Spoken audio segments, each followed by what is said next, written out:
উত্তর পূর্ব বঙ্গোপসাগরে লঘুচাপ প্রবল সক্রিয় হতে যাচ্ছে বৃষ্টিবলয় ঢল।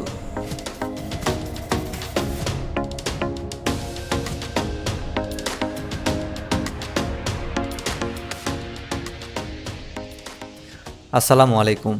উত্তর পূর্ব বঙ্গোপসাগর ও তৎসংলগ্ন এলাকায় সৃষ্টি হয়েছে একটি লঘুচাপ, যে লঘুচাপের হাত ধরে চট্টগ্রাম বিভাগে প্রবল সক্রিয় হয়ে উঠেছে বৃষ্টিবলয় ঢল। লঘুচাপের প্রভাবে উত্তর পূর্ব বঙ্গোপসাগরে ব্যাপক সঞ্চারণশীল মেঘমালা তৈরি হয়েছে। এই গভীর সঞ্চারণশীল মেঘমালার প্রভাবে কক্সবাজার এবং তার পার্শ্ববর্তী এলাকায় ইতিমধ্যে প্রবল বর্ষণ সংঘটিত হয়েছে। সেই সাথে বাংলাদেশের উপকূলীয় এলাকাতেও বিভিন্ন মাত্রার বৃষ্টিপাত সংঘটিত হয়েছে। এছাড়া চট্টগ্রাম মহানগরীতেও মোটামুটি বৃষ্টিপাত দেখা গেছে।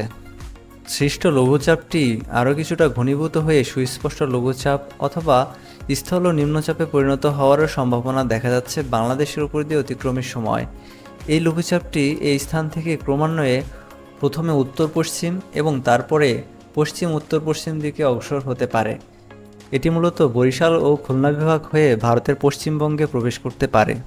এই সিস্টেমটি বাংলাদেশের উপর অবস্থানকালে আগামী 13 ও 14 সেপ্টেম্বর বাংলাদেশের দক্ষিণাঞ্চল ও মধ্যাঞ্চলে ব্যাপক ভারী বর্ষণ হতে পারে। এতে চট্টগ্রাম বিভাগের নিম্নাঞ্চল প্লাবিত হতে পারে। এছাড়াও সিস্টেমটির গতিপথে বরিশাল ও খুলনা বিভাগে ব্যাপক ভারী বর্ষণের কারণে এসব এলাকার নিম্নাঞ্চলে জলাবদ্ধতা সৃষ্টি হতে পারে। চিত্রে ইসিএমডব্লিউএফ মডেলের অ্যানিমেশনে দেখতে পাচ্ছেন আজ 12 সেপ্টেম্বর রাতে লঘুচাপটির বর্তমান অবস্থান। এটি বর্তমানে চট্টগ্রাম মহানগরী এবং সন্দ্বীপ সংলগ্ন এলাকায় অবস্থান করছে। এটি বর্তমান অবস্থান থেকে আগামীকাল লক্ষ্মীপুর হয়ে বাংলাদেশের অভ্যন্তরে প্রবেশ করতে পারে এবং তারপর বরিশাল এবং খুলনা বিভাগ হয়ে পশ্চিমবঙ্গের দিকে যাত্রা করতে পারে। এর যাত্রাকালে আগামী 13 ও 14 সেপ্টেম্বর বাংলাদেশের বরিশাল বিভাগ এবং খুলনা বিভাগের উপরে সুস্পষ্ট লঘুচাপ বা স্থল ও নিম্নচাপে পরিণত হওয়ার সম্ভাবনা রয়েছে। সিস্টেমটির গতিপথের সাথে ইসিএমডব্লিউএফ মডেলে দেখতে পাচ্ছেন বাংলাদেশের দক্ষিণাঞ্চল সহ সারা দেশেই কেমন বৃষ্টিপাতের সম্ভাবনা রয়েছে আগামী দিনগুলোতে। বিশেষ করে আগামী 13 ও 14 সেপ্টেম্বর বাংলাদেশের বিস্তীর্ণ এলাকায় বৃষ্টিপাতের সম্ভাবনা দেখাচ্ছে ইসিএমডব্লিউএফ মডেল।